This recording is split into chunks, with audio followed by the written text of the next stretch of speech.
Big Ant Studios have made 6 cricket games. They range from average to really good. They haven't made any truly bad games, so this is going to be a very close ranking.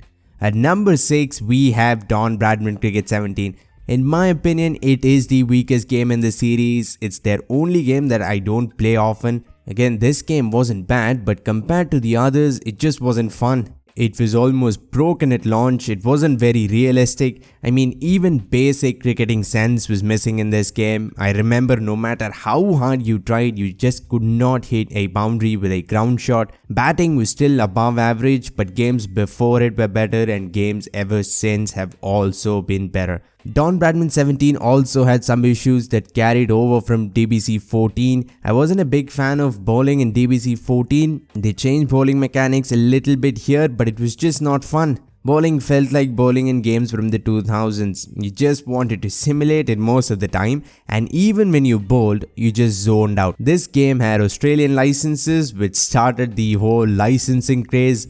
I also think DBC 14, a game that came a whole 2.5 years before Don Bradman 17, has better graphics. So overall an average game, but for me it's easily Big Ant Studios' worst game.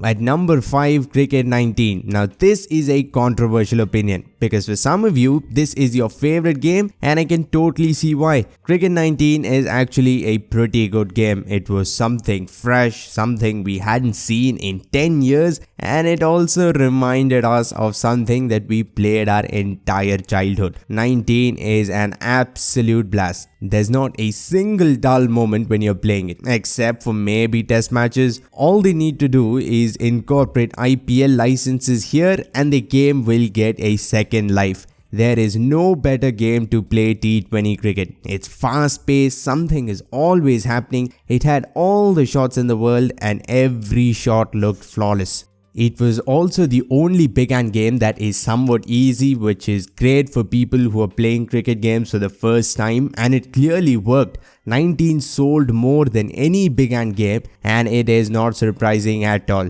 This game has a special charm for sure. Gameplay is solid, graphics wise they went for a new style and it is beautiful. But I just prefer Ashes 17 or even Cricket 22's look more than this. The career mode was once again the same. They didn't add anything new, but they went for a different style and captured a different audience. At number 4, Cricket 24. In its current state, Cricket 24 is definitely not up to the mark. But in 6 months, if I remake this list, it will probably place higher.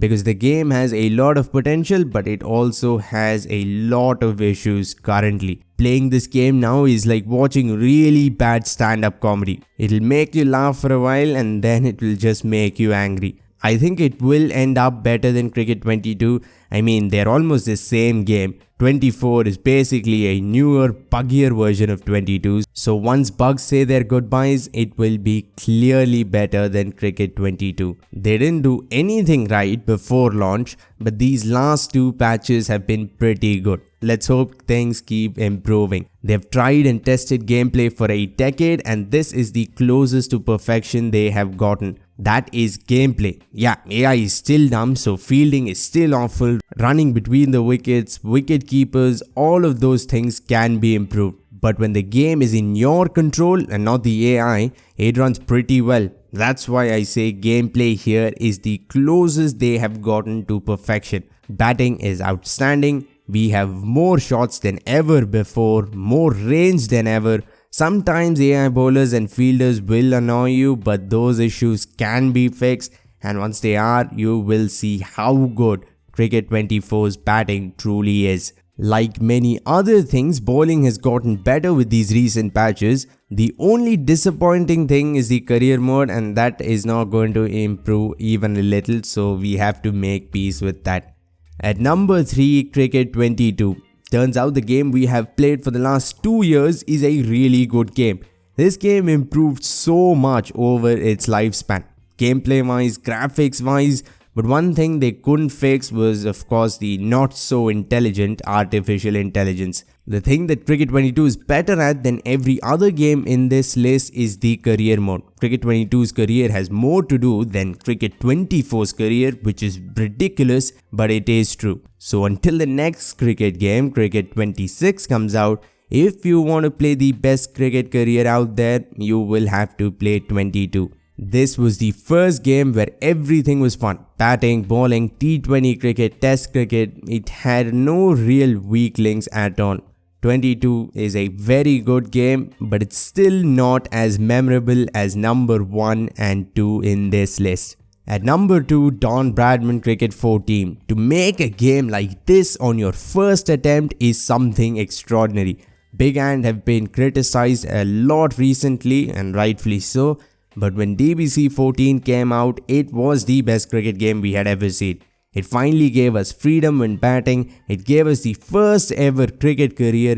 The game looked fantastic, it still looks stunning, I don't know how they pulled that off. Back in 2014, I couldn't believe how such a great game came out of nowhere really, and 10 years later, I still feel the same. I have no idea how they made a game so good. I mean, if this came out tomorrow, it would not look out of place. I think out of all Big Ant games, I have played this the most easily. I played career after career, not because the career mode was great, but because gameplay was. Batting here was completely new, it had so many aspects and shots that we had never experienced in a cricket game, and I, like many, just got addicted to it. Cricket is such a wonderful sport with so many wonderful aspects, but until DBC 14, no game managed to capture all of them as well as it did. Sure, bowling is a little weak, but other than that, I cannot even think of a minor problem.